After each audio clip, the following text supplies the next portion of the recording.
রামু উপজেলার জোয়ারিয়ানালা ইউনিয়নের নির্জন পাহাড়ি এলাকা, চারদিকে রাবার বাগান আর গহীন অরণ্য।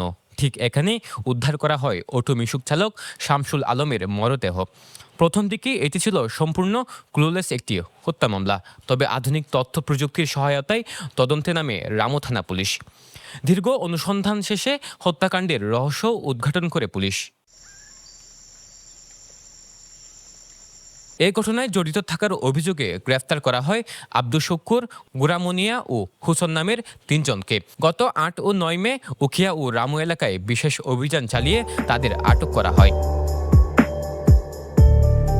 হত্যাকারীদের ভাষ্য অনুযায়ী পরিকল্পিতভাবে অটো মিশুক ছিনতাইয়ের উদ্দেশ্যে চালক শামসুল আলমকে কক্সবাজার সদর এলাকা থেকে ভাড়া করা হয়।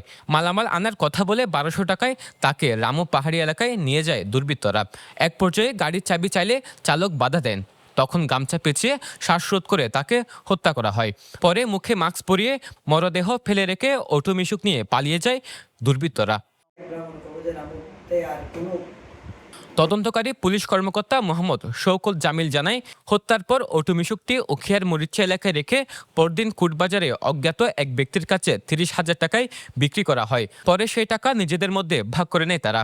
শুক্কুর মিয়া ভিকটিম শামসুকে নিয়ে তার পূর্ব পরিচিত আরও ২ জন নিয়ে তারা রাবার চা বাগানে আসে।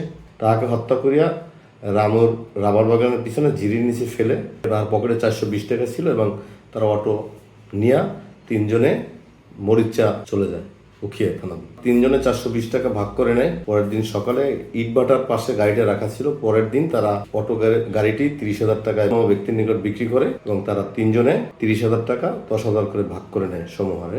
পুলিশের এই কর্মকর্তা জানান, আধুনিক প্রযুক্তির মাধ্যমে তারা মামলার রহস্য উদ্ঘাটন করতে পেরেছে।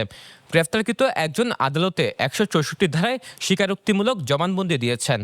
তথ্য প্রযুক্তির মাধ্যমে এবং আমার গোপন সোর্সের মাধ্যমে জানতে পারি যে শুক্কুর নামে আব্দুল শুক্কুর নামে এক ব্যক্তি, উনি একজন ড্রাইভার, তাকে হত্যা করিয়া রামুর রাবার বাগানের পিছনে ঝিরির নিচে ফেলে উক্ত বিষয়ে আসামি শুক্কুর মিয়া বিজ্ঞ আদালতে জবানবন্দি প্রদান করছেন।